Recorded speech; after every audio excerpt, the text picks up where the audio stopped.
hung on the side, like on their bulletin boards in their third and fourth grade classrooms. So make sure you look at those today too, or in the next couple of days.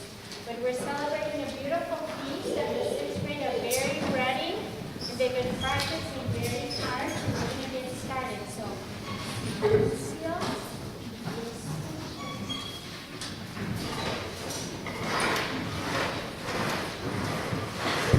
Long ago, in a place now called Mexico, the Aztecs were sacrificing people to their gods. The bishop realized he couldn't convert the Indians. He couldn't communicate with them. Also, the Indians didn't believe that the white man's God was kind and loving because of the way they had been treated. The bishop prayed that God would intervene so that he could help the people. In the meantime, the Indians kept worshiping their pagan gods and sacrificing their own people. They still built pyramids and held their own religious rituals. They still couldn't communicate with the white man. The bishop wished he could do more, until one day. In Mexico, there lived an Indian named Juan Diego. Juan Diego listened to the friars talking about one God who was kind and loving like a father. Juan Diego became a Christian and was faithful to his new religion. Every Saturday, he went to the Church of Santiago to pray at the Mass in honor of the Mother of God. He would stay for the great celebration of Mass on Sunday. One day, on the 9th of December of 1531, just before daybreak, Juan Diego put on his tilma and set off to Mass. When he neared the hill of Tepeyac, he heard a choir of birds singing. As he looked, he saw a brilliant cloud. The cloud exploded in rays of color. The music stopped, and Juan Diego heard the sweet voice of a woman speaking his own language. Juan Diego. Juan saw a beautiful lady. She looked like she was standing in front of the sun. Juan Diego, smallest and most beloved of my sons, where are you going, Juanito? I'm on my way to church to hear Mass in honor of the Mother of God. My dear son, I want you to know that I am the Mother of God, and I want you to listen carefully. I have a very important message to give to you. I wish to have a church built here, where I can show my love to your people, the Indians. Go at once to the house of the Bishop of Mexico, and tell him I have sent you to make this request. Tell him he must build a church here right away. Tell him all you have seen and heard.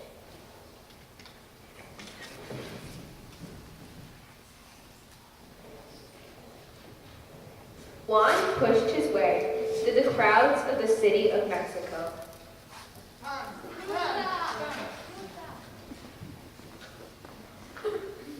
Finally, he found the bishop's house. See? Here, Candace. I have important business with His Excellency the Bishop. There were many people waiting to see the bishop. Juan Diego waited under a tree. He waited and waited. The friar returned to question him. Juan told him about the lady.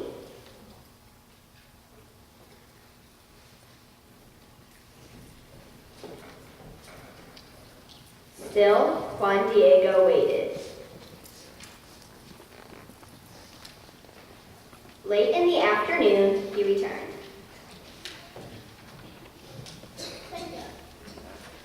He led Juan Diego to a bare room.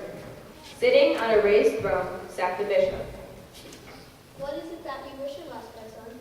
Only that you build a church to the Mother of God, who's openly on the hillside of Tepeyac. The guards laughed. The bishop raised his hand and they grew silent. Tell me again, my son. What did you say? Juan told the bishop everything that had happened.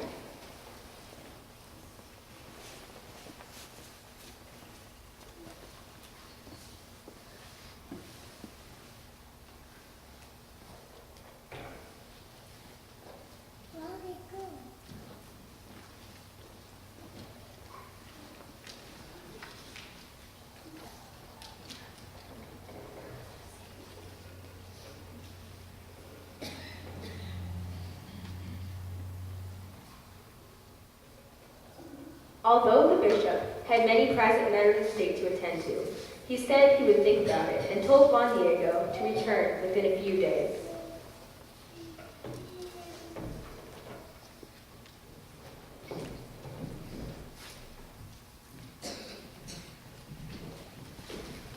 Juan Diego was let out through the gate. He had failed. He was tired and sad. He went to tell the lady of his failure. The lady was waiting for him in the same spot. Oh, beautiful lady, I have failed. I'm sure the bishop did believe me, but he did tell me to return in a few days. Maybe you should send a nobleman rather than a foreigner. My beloved son, I have many messengers I could send, but it is you I want and need for this purpose. Go home now to your village, but tomorrow go back to the bishop and tell him that I demand he build a church here in this very place. I will do it, my little one. Please wait for me here tomorrow at the setting of the sun, and I will bring you good news. I leave you in peace now, lady. God bless you.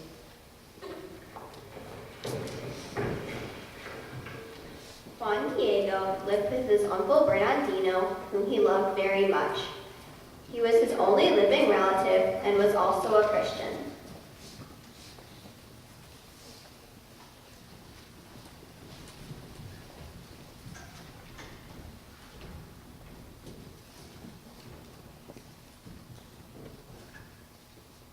Juan Diego was up before daybreak.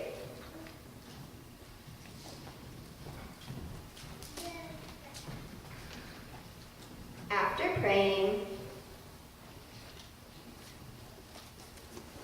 he set off once more to the bishop's house.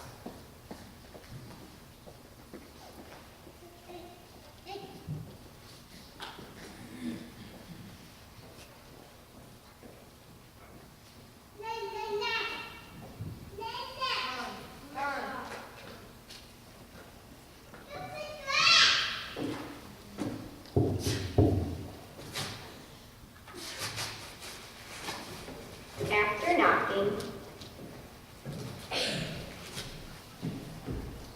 he waited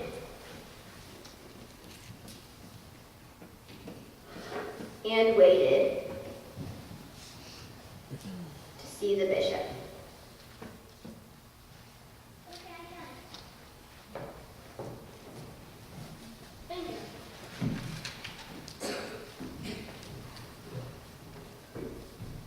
Why have you come back so soon? Didn't I tell you I needed several days to think about this matter? Yes.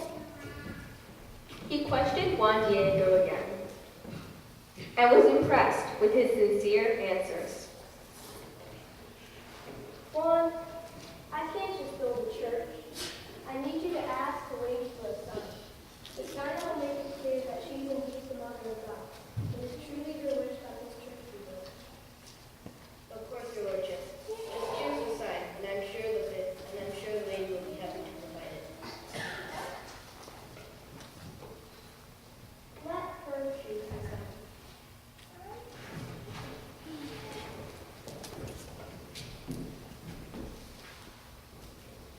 The bishop told his guards to follow Juan Diego.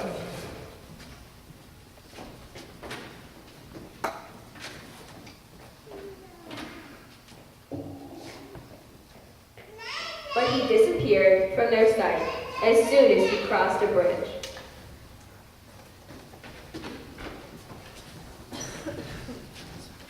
Juan had no idea that he had been followed. He told the lady what had happened. Gracias, Juan Diego. Come back tomorrow, and I will give you the sign that you need.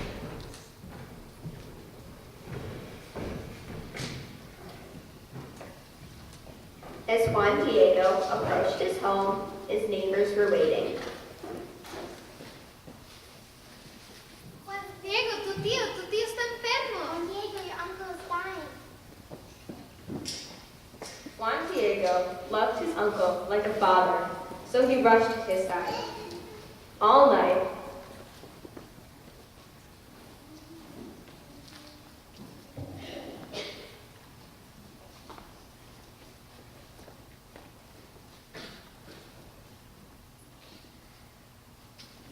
And the next day, he tried to help his uncle.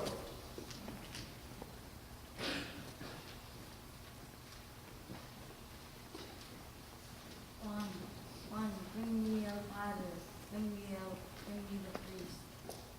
Juan Diego decided to go towards the Church of Santiago to fetch a priest so that his uncle could be given the last blessings. As he approached Tepeyac, he remembered about the lady. Quickly, he decided he must get the priest first. Surely she would understand. Juan Diego took the path at the bottom of the hill. Just as he came around the corner, he saw her. Juan Diego fell on the ground and covered his head with his tilma. Where are you going, my little son? I'm on the way to get a priest. My uncle died. Do you believe I would neglect someone I love so much, especially after all you were doing for me?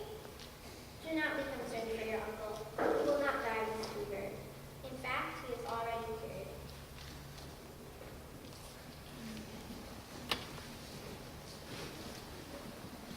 My dear son, climb to the top of the hill and cut and gather the roses you will find there.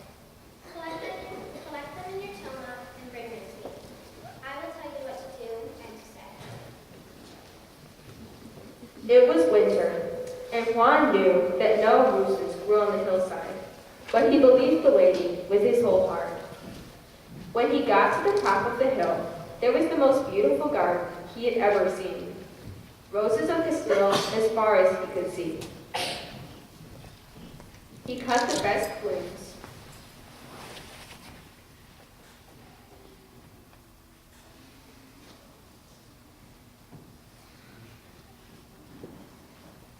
And filled his tilma.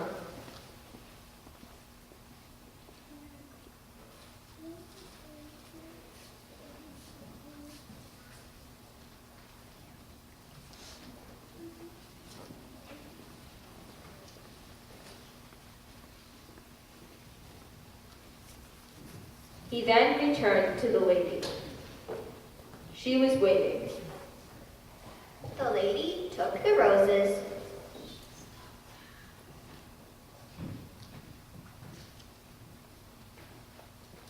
rearranged them,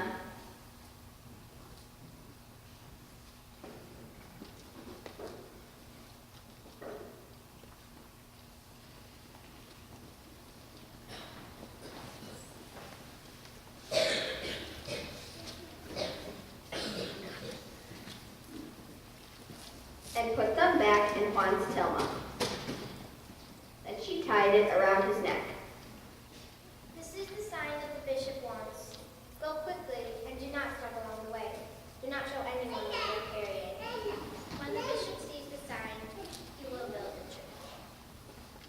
For the third time, Juan Diego set off to see the bishop.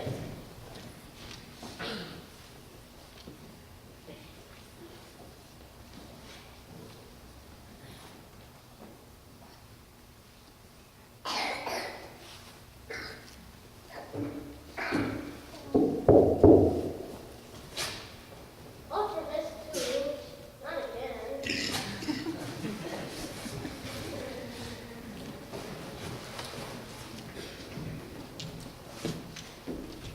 Say, what's that you're carrying? Nothing. I just need to see the bishop.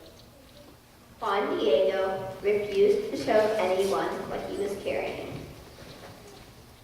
He waited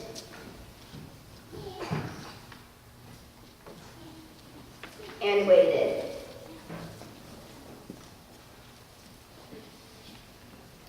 The hour grew very late.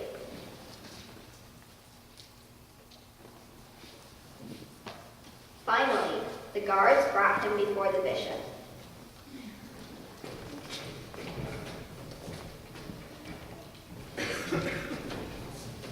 We have the sign you asked for, His Excellency. He opened his tilma and let roses cascade through the carpet.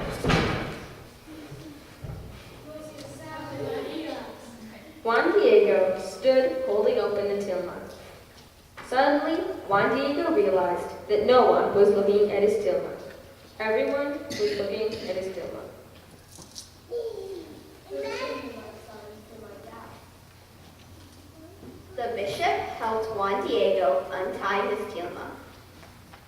He showed the tilma to everyone.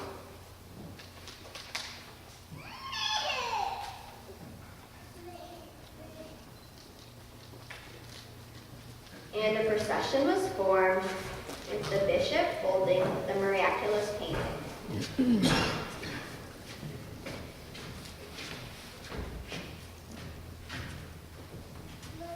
After the procession, the bishop had a long conversation alone with Juan Diego.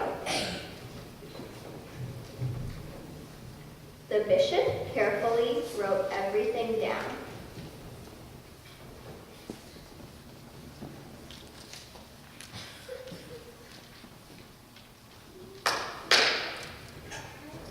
The bishop sent some people with Juan Diego to see if his uncle had indeed been cured.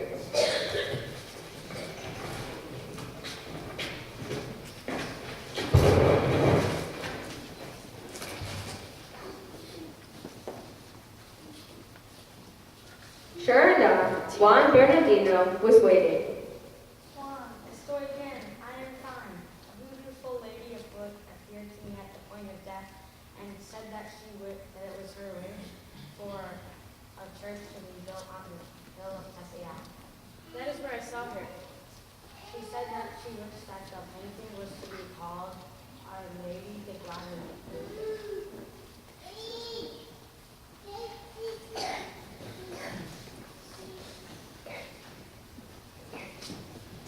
In the space of a few days, an adobe chapel was built at the foot of Tepeyac.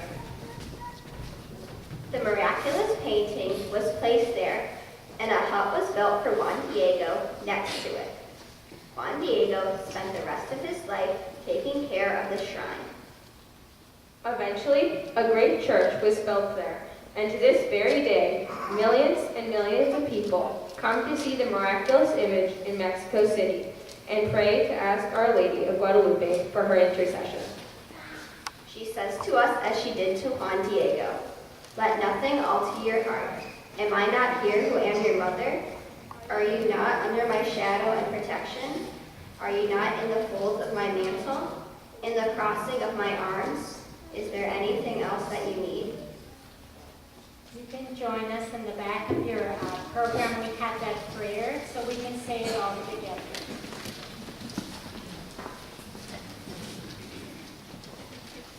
Let nothing discourage you, nothing depress you. Let nothing alter your heart or your countenance. Do not fear any illness or vexation, anxiety or pain. Do not allow those who hate my son to turn you away from him. Be steadfast, your reward in heaven will be great. Am I your mother not with you? Are you not under the shadow of my protection? Am I not your foundation of life? Are you not in the folds of my mantle, in my crossed arms? Is there anything else that you need?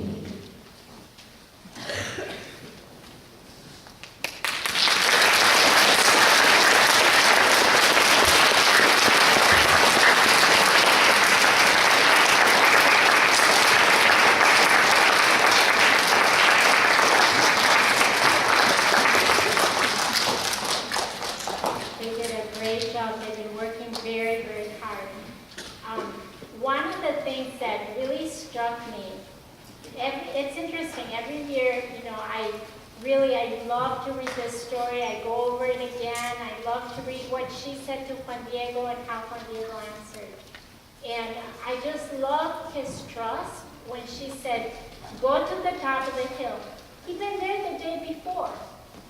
He knew there were no roses, but he just ran off when she said, "Go to the top of the hill and gather the roses." So not only did he trust and obey, he totally believed her with his whole heart. And that's how God wants us to be, like Juan Diego. But the other part that really struck me this year is how she rearranged the roses in his tilma. It's like our prayers. She makes him pretty, she makes him beautiful, and she takes him to the Father. to God the Father for us, so that he can then respond to us with a beautiful message like he did to Our Lady and to Juan Diego and to all the people in America by giving the Tilma with us. The beautiful, beautiful Tilma, which is a very miraculous painting. And there's a lot to know about that. If you have time, go ahead and read on it. But remember, she takes our prayers, she takes what we give her and rearranges it to present it to the Father for us. Thank you, sixth graders.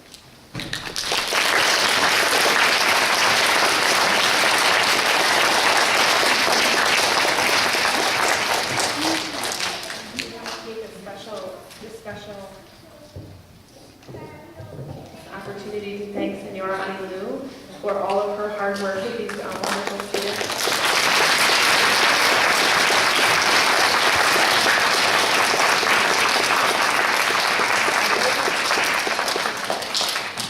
And we want to thank our sixth graders. You did a really great job. We're very proud of you. Thank you for